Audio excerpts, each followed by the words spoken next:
Welcome to the Genius Factory. Enjoy the video. In this video, I will show you how to make a delicious burrito rice bowl at home. First, gather all your fresh ingredients. You'll need rice, beans, and your preferred protein like seasoned chicken or hearty black beans. Next, cook your rice. A simple 1-to-2 ratio of rice to water works well. While the rice simmers, prepare your protein, ensuring it's cooked thoroughly and seasoned to your liking. This foundational step sets the stage for a truly satisfying meal. Now that your rice is cooked, let's infuse it with flavor. Stir in some fresh lime juice and a generous amount of chopped cilantro. This brightens the entire bowl. For your protein, whether it's chicken or plant-based, dice it into small, manageable pieces.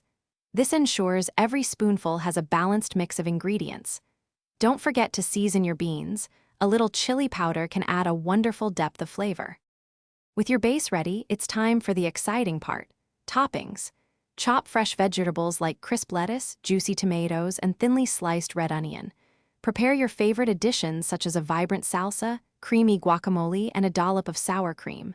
Now, assemble your bowl. Start with a generous layer of the seasoned rice, add your protein, and then pile on all those delicious toppings. Get creative with your combinations. Your homemade burrito rice bowl is almost complete. For a final flourish, garnish with a sprinkle of shredded cheese or another squeeze of fresh lime juice. Serve your masterpiece immediately to enjoy the optimal taste and texture. This bowl is perfect for a quick weeknight dinner or a satisfying lunch. Remember to check the description below for a link to the Owala water bottle and other great deals. Enjoy every delicious bite. Thanks for watching. If you found this helpful, don't forget to like and subscribe.